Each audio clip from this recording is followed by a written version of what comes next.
welcome back to another vintage-inspired video. Today we find ourselves in La Cañada Flint Ridge at the base of the San Gabriel Mountains, just a little north of Los Angeles, and we're here in search of filming locations to the film It's a Wonderful Life. Yes, most of it was shot on studio sets, but scenes were shot right here in this neighborhood. And I thought, in honor of the holiday season, we're gonna go around and see what we can see for the filming spots for It's a Wonderful Life. So let's go. Just looks like a regular intersection, right? Those trees really obscure the nearest foothills that really help identify it, but what if I did this?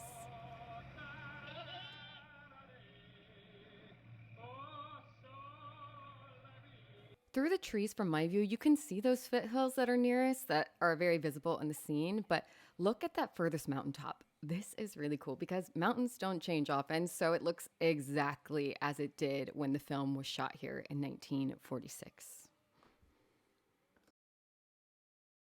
And they drive to Martini's house headed in that direction.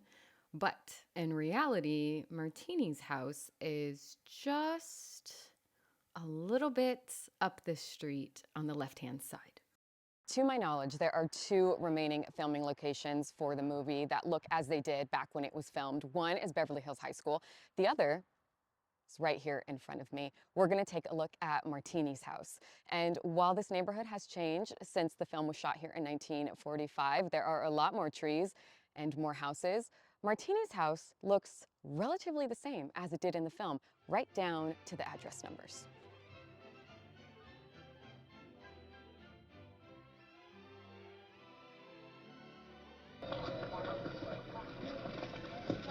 Mr. and Mrs. Martini, welcome home. The location doesn't exactly give upstate New York vibes, but that would be because we're in Southern California and Capra wanted an actual under-construction suburban housing development for the scene. It looks like the walkway still has that similar curvature. The camera would have panned from left to right, so you would have seen the house that is just to the left of this house, something like this. And I mentioned the address numbers. So the actual numbers are different, but their positioning is identical.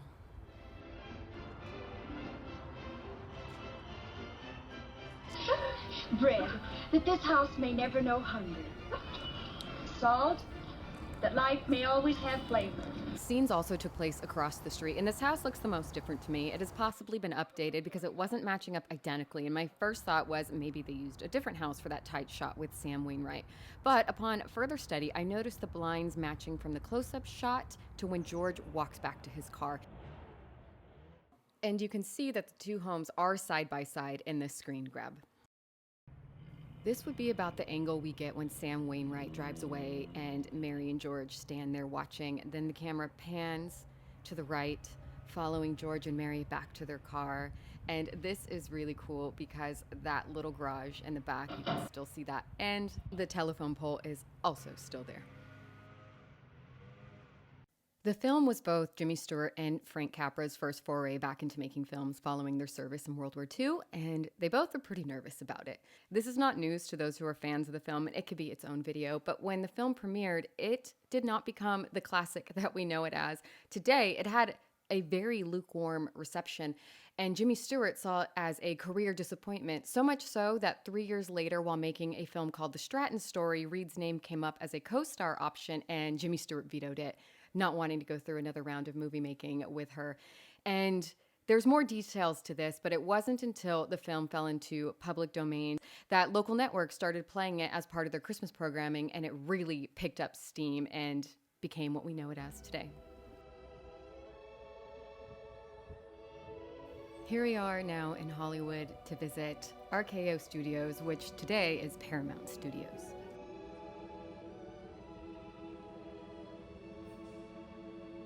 The film was made under Capra's own production company, Liberty Films, with the rights to use RKO's facilities. To my knowledge, scenes weren't filmed here, but they were at their other location, which we're gonna go to. And this globe right here used to have an antenna on top. And this video is not about Desilu, but I would be remiss if I did not mention that this is also where Desilu Studios once stood. Not a bad view of the Hollywood sign from here. We're gonna walk up this street because there's a couple of cool old photos I want to match up. This right here is where the old RKO entrance was. I'll put up a photo from 1928 showing what it looked like. Does this name ring a bell? It seems Mr. Gower's name was no accident. For years, Capra worked a mile up the street at Columbia Pictures, today Sunset Gower Studios. So he'd seen that street name for years, so I think it's a safe assumption to make that this is where Mr. Gower got his name. All right, one more photo I wanted to line up. I know I said this wasn't about Desilu, but since I am here, I had to mention it.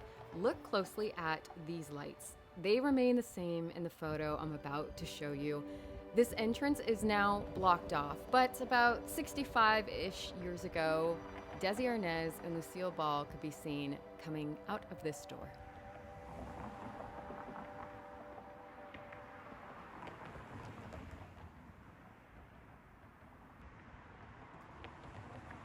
I am currently standing in the approximate location of where one of the sets for the film would have been built. This used to be RKO land. It was the sprawling 89-acre RKO Ranch where they built a lot of their outdoor sets, I think most famously used for the film It's a Wonderful Life. Right about here is where Mary Bailey's house would have been, the Granville house, and Ma Bailey's boarding school.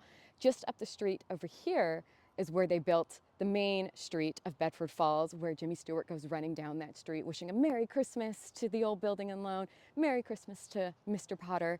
And today, it looks nothing like it did back at the time of filming. And that is because in 1954, that land sold and became houses. That's exactly what it still is today. But to the north, south, east, and west of me, this area all used to be RKO property. But I thought it was cool to come and visit here and take in that old film history. So let's go check out the ranch. Across the street is where I was just standing, and what would be this area, the approximate location where Mary Bailey's house was. Ma Bailey's house. And the Ma Bailey one is really neat to me because I love that scene where Jimmy Stewart runs down the path after she says, "I don't know who you are." His expression into the camera is just one of my favorite moments in cinema history.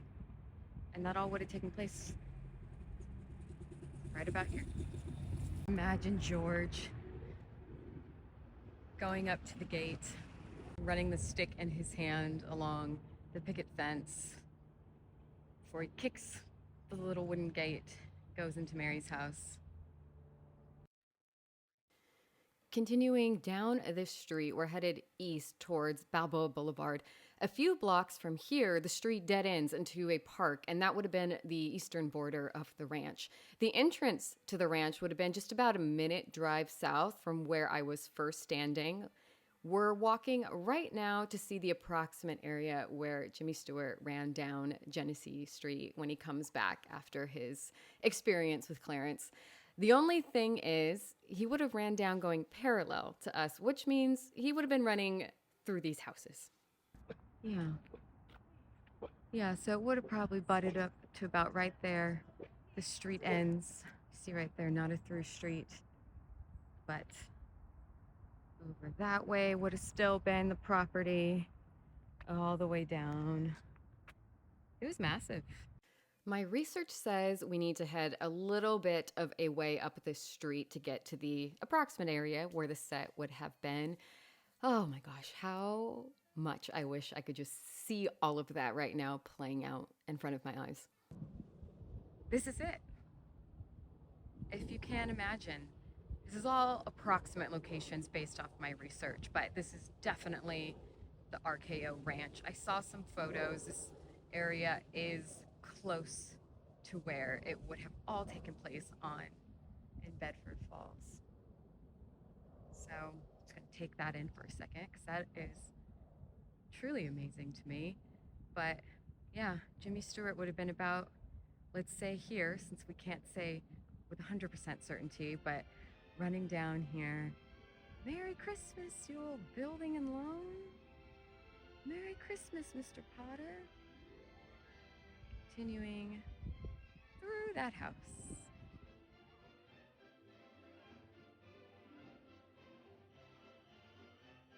The set was already in place on the backlot 15 years prior to It's a Wonderful Life coming along. It was just redressed for the film to create that Bedford Falls at Christmas time atmosphere, which is kind of ironic since the movie was filmed during a heat wave.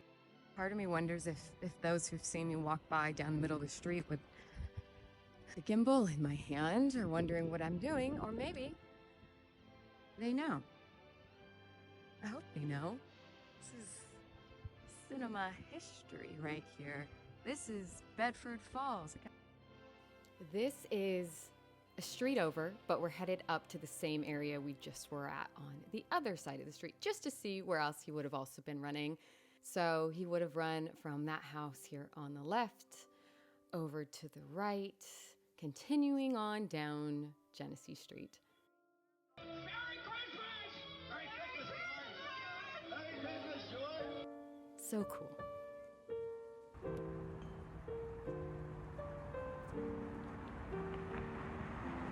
All right, here we are now outside of Culver Studios. In my research, I saw that stage 14 was used for scenes from It's a Wonderful Life. This was on the Oscars website because the Academy hosted a 70th anniversary screening with the Bailey children, and they discussed how they remembered being shuttled to and from stage 14. I also saw on Amazon's About section, because this is now also home to Amazon Studios, that stage 15 was used for scenes from the film. And that soundstage was built in 1940, which would have meant at the time it was under RKO ownership. I know there's not a whole lot to see here, but the proximity to history is really neat to me. Scenes were shot on sound stages 14 and 15. And RKO had a backlot called 40 Acres, which was just a little bit south of where I am at right now. They filmed many things there, but most notably, I think, Gone with the Wind. Scenes inside the Bailey house, Hatch Interiors, Martini and Nick's, among others, would have taken place here, as well as the sledding scene. And while it may have been the dead of summer outside while filming, it was very cold inside for that scene. Another Christmas film I really enjoy was filmed here. The Central Park scenes from the film Holiday Affair were shot on stage 15, which is a massive 33,000 square foot space. While this Christmas tree seems very fitting, we're about to take a look at a building that was used in the opening credits to various David O. Selznick productions, but was also used in Gone with the Wind. This building right here behind me is one I have always wanted to see for its own historical significance. It was the first building put up on this new studio land in 1918 by director and silent film star and now studio owner Thomas H. Ince. Since then, it has changed hands and names many times. It has been DeMille Studios, RKO, Desilu, and Culver Studios. All right, that does it for today's video. Thank you so much for coming along with me on this tribute to the film It's a Wonderful Life. I hope you enjoyed, and until that next one, I'm wishing you a super swell day, and I'll see you then. Bye. Every time a bell rings, an angel gets his wings. That's right. That's right.